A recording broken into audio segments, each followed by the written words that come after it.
Good morning, everybody. Welcome to PT on Ice, the daily show. It is Friday. It's Fitness Athlete Friday. My name is Mitch Babcock, lead faculty in the CMFA Fitness Athlete Division, all things fitness athlete related. And shout out to those in Minneapolis that I'm going to jump on a plane and go hang out with this weekend. Myself and Guillermo going out there to Lift Bridge CrossFit. It's going to be a good time. It'll actually be our second time at that CrossFit gym. We were there in 2017, I believe, maybe early 2018. So it'll be nice to kind of get back there another 5 years later to some places we've been before. So shout out there. Real quick, before we get into our topic today, which is about the Open being 1 week away, what the heck can you do to help? I want to bring your attention to the fitness athlete course that's going to be going on in Texas. My buddy Joe is going to be down there leading that one. It's in Amarillo, Texas. A great time to get to some warmer weather. So if you're from the north like I am and you're looking for a spring fitness athlete course, that's going to be going on next month. That's early March. I believe March 6th is the date on that. Don't quote me on that, but check ptnice.com for the actual dates on that. But the first week of March. So check out Joe down in Amarillo, Texas. It's going to be a great weekend. So let's get into today's topic, which is the Open being 1 week away. I know. And no, this is not about what you can do for your personal fitness in 1 week. There's not much you're going to be able to accomplish in 1 week before the Open kicks off. But what can you do as a therapist? Those of you watching that are PTs and are working in or nearby the CrossFit space, how can you help? We're 7 days out from the kickoff of the 23.1, the first Open workout. And if your space is anything like ours at CrossFit Fenton, hashtag CrossFit Fenton, we are going to be rocking Friday night lights. So we get a bunch of heats of athletes. So we have over 110 athletes from the gym signed up. Super pumped about that number. Hoping a few more trickle in before the kickoff. But we'll have heats going every Friday night. So we call it Friday Night Lights. It's a big party. We rope up the gym. We invite family and friends and kids and the whole deal and have basically a big party of people working out all night long. If your facility has something similar going on, maybe you do it on the weekends, maybe you do it on Mondays, maybe you do it on Thursday nights, whatever it may be, there's likely some event going on for the Open, and this is how you can best get involved with that and facilitate the best performance for the athletes as possible. So I'm going to give you a list of 5 things you can do today to help out, and I'm also going to give you a list of 2 things not to do at the end, all right? What not to do before the Open kicks off. The first thing is ask the coaches what you can do to help, right? Ultimately, you are there to facilitate the best performance of the athlete. The athletes are under the umbrella of the coaches and the ownership of that gym. So first things first is reach out today or tomorrow and say, hey, coach, owner, I know that the Open is next week. Are there plans for that? Is there a schedule for that? What can I do? What can our team at the PT facility that I work for or own and run, what can we do to best facilitate or help out with your athletes? Start to get the conversation going if it isn't already. They may say, it would be great if you could set up tables the night of or help us with XYZ, whatever it may be, but reach out and get the conversation going with the coaching staff or the owners or the gym manager about how you as a PT and in a clinic can best help the gym for their performances, whether that's Friday night or whatever day that is. The next thing is offer some sort of pre-workout performance package. That's a 30-minute session. Are you going to be marketing needling, cupping, manipulation, some manual therapy, some range of motion work, some mobility work, whatever that looks like, but put together some pre-Open packages so that people can take advantage of a very abbreviated session, but get exposed to some of the things that you offer. So these are ideally not people that have pain, that want you to resolve their shoulder pain 1 week from the Open, but instead people that just want a little bit of maintenance, a little bit of TLC. Maybe they want to loosen their back up, their shoulders, their hips are tight. They know squatting is coming. They're worried about double unders and they're worried about taking care of their calves or their lower leg. So offer some sort of short 30-minute package that allows people to get in and take advantage of some of your services leading up to the Open. God forbid anything flares up during the Open. They've already got a relationship established with you, and then that feels like a much easier connection to get into after the Open is done.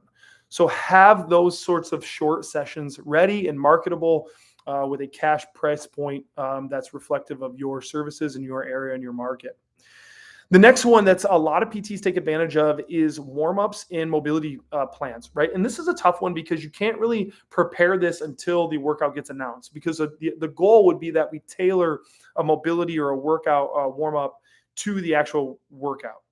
for example, if dumbbell snatches and box jump overs show up again, then you're building out a program that's going to warm up the shoulder to get ready for all these dumbbell snatches and also warm up the legs and calves for all these burpee box jump overs. And so you'll have something prepared and ready to go. Again, this is why asking and speaking to the coaching staff is important, because they may already have a coach who's going to lead that initiative.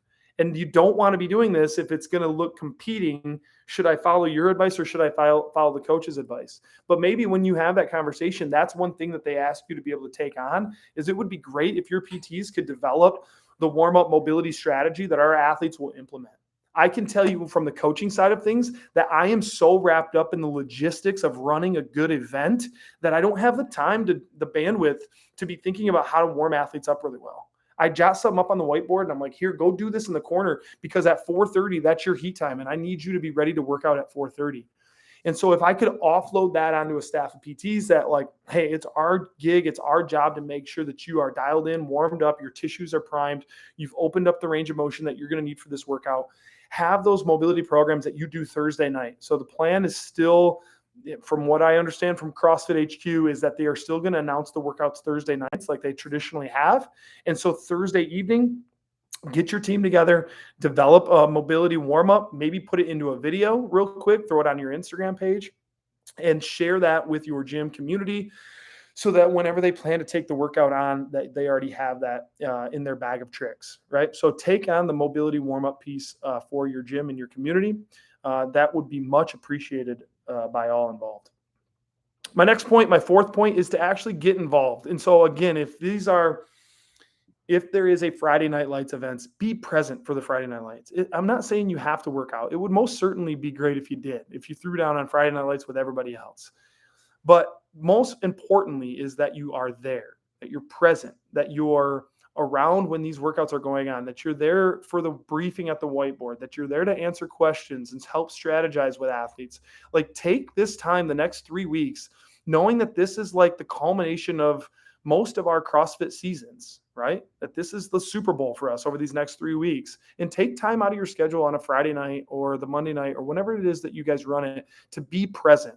If you really want to be in this community, if you say this is the athletes you want to serve, then this is the tournament. This is the March Madness, if you will. This is the time to put on your CrossFit shoes and be there and be in that space if you actually want to service these athletes and do it really well. So I know that's going to put a little burden on your personal life. It's Friday nights for us. I'm sure there's a million other things you'd rather be doing on a Friday night, but for the next 3 weeks, when these athletes are coming in herds to do these workouts, it's the absolute best time that you can be present for when they're working out. So please be there. And my last point is then to take it one step further and actually be about it. You know, you're familiar with us. You've been following Ice Physio for long enough that you know that the only effective way to lead people is right there, locking shields, leading them from the front. And if you are planning on showing up and not doing the open and just standing in the corner and being like, yeah, it looked like a hard workout, but I'm not doing it, don't expect to get a whole heck of a lot of business out of that, right?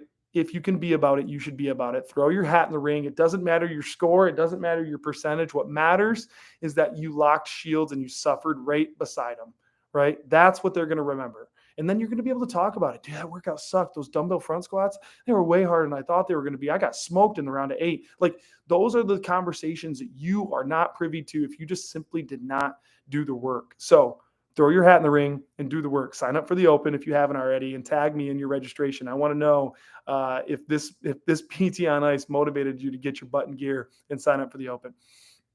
Which brings me to my 2 do not do's on the list, right? The 2 things you should not do is show up in your khakis, in your dorky polo, and stand in the corner and wait for business to approach you as you have no intentions on doing anything CrossFit related yourself. Do not do that. Don't do that. It looks bad. It's 2023. The time for marketing that way is done in this space. The athletes, the coaches, the entire environment can smell that you are a phony, and we want nothing to do with you. So if your intentions are to just show up in a khaki and polos and stand over in the corner, you might as well stay home, because it's not going to yield you much business. And in fact, the community is going to think less of you for your unwillingness to be involved with them and actually be about it. So would highly advise that strategy. And don't try to act like the hero. in your marketing, in your promotions, in your efforts to help the athlete. It is about the athlete. Remind you of what our CEO Jeff Moore says all the time. It's not about you. It's about the customer. It's about the athlete. It's about the patient, right? It's about their performance. It's not about what magical sauce you had or what magical mobility routine or cupping thing that you did is not going to yield their performance. So don't try to act like the hero. It's just simply what things can you do to help facilitate their performance, and everything should be geared towards their performance, right? So those are my 5 do's and my 2 do not do's, as we are now 7 days out from the official kickoff of the Open. Less technically, because it kicks off at 6 Thursday night with the announcement. So it's getting to be crunch time. I'm going to go head out and start doing some burpees right now. I think it's about time that I get myself in shape for the Open this year. I'm really excited. I'm stoked to take this on with our members of our gym, and also all of you that follow ICE and have adopted fitness as part of your daily life and have thrown your hat in the ring for the CrossFit Open. It is so fun to get to go to courses over this next month or two, talk about the workouts, share performances, talk about the misery of how hard they were. With our ICE faculty, we have a chat going all the time with a bunch of faculty where we get to share scores and talk trash to each other about who's going to win. It is such a fun time, and I hope that you and your local communities get to engage in that as much as we get to engage in that on the national level. So excited to get down with that. Again, if you are signing up today for the CrossFit Open, tag me in the Instagram post. I want to send you some love. Best of luck to you. If I don't talk to you between now and then, give it your absolute best effort. And remember that you are still the tip of the spear when it comes to fitness and health and physical wellness in your local communities. Just because you ranked 15,000, 25,000, doesn't matter, in the Open, means that you are still leading in the top 1% of the 1% of the physical humans who are self-selecting into the hardest physical fitness program that is on the market today. And that being the CrossFit space. So hat tip to you, kudos to you, and keep motivating and inspiring people from the front. So best of luck to you all. I will see those in Minneapolis in just a few hours as I fly out later tonight. And Joe, we'll see the rest of you in Texas in the early March. Best of luck and see you all later.